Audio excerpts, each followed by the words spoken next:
It was just before noon Wednesday that ERCOT made the decision to send out an alert urging Texans to conserve energy starting at 2 p.m. Is that as I was looking at the forecast for today, I was surprised that there hadn't yet been a conservation notice issued.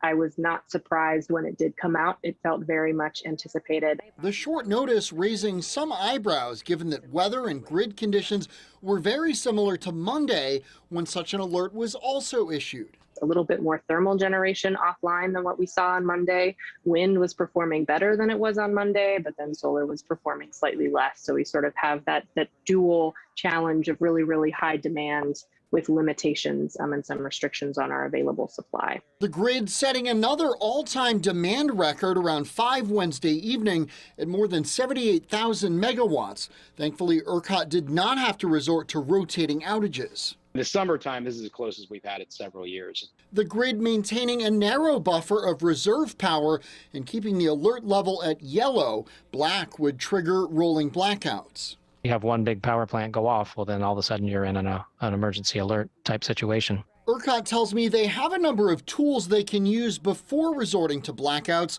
such as dipping into emergency reserves. But there are concerns about later this summer. This is not as hot as it can get.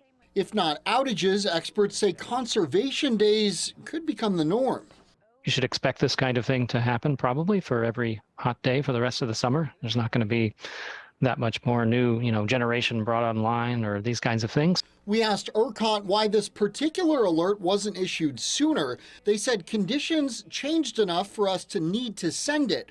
We didn't want to ask if it wasn't necessary. But some say given the conditions, there should have been no question. So they knew it was a problem. Everybody knew it was a problem. They should not have waited as long as they did. I don't understand it. I can't explain it.